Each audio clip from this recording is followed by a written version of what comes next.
In this video, we will see how the best laid plans often don't work out.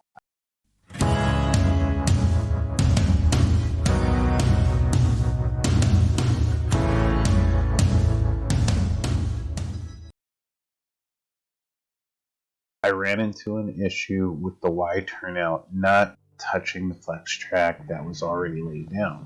I needed to cut a tiny piece of track and fit it in, which took a while, and several pieces of track later, I got the angled pieces to fit right and work. Additionally, when I laid out the original plan, I ended up with no space on either end to get into the team track and switch cars. I needed to also account for a turnout that was crossing from one module to the other.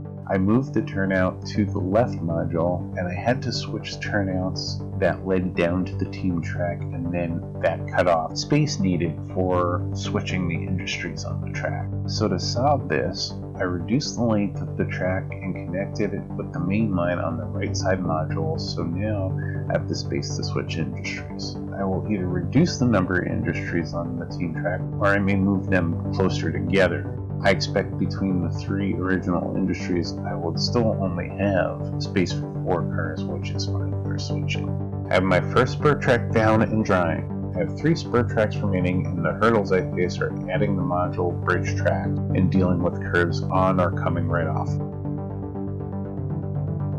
I went to Amazon and found a good deal with terminal strips and spade connectors. The package came with 3 sizes of spade connectors, with the smallest being for 18 to 22 gauge wire.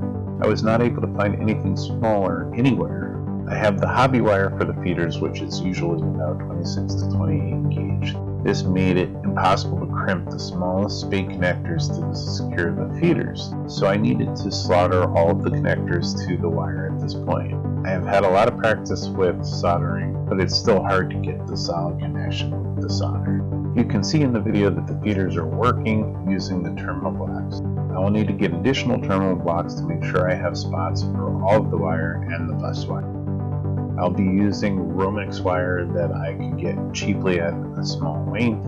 I will connect the terminal blocks together. Then I will have 2 bus wires going to the end of the module and connect the bus with both modules using Anderson power pole connectors I also picked up from Amazon.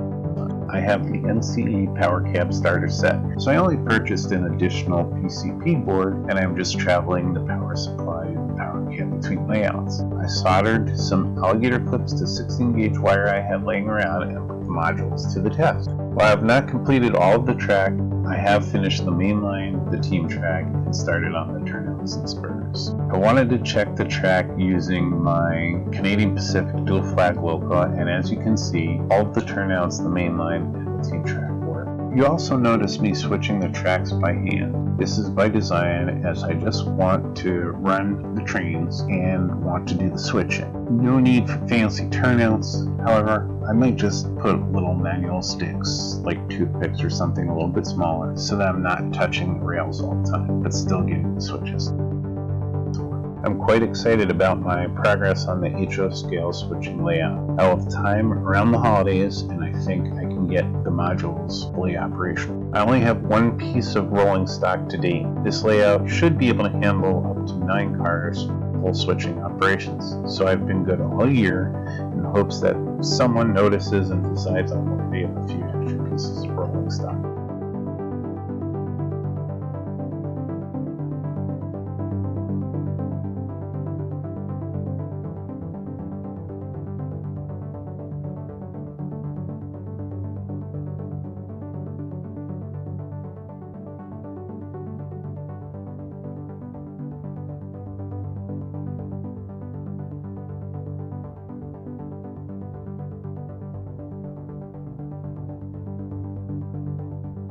I created a list of channels on YouTube that have helped me with my model railroading techniques and skills, and I wanted to share that with everybody else. So go ahead and check that out. Don't forget to subscribe and hit the bell for updates when videos are released.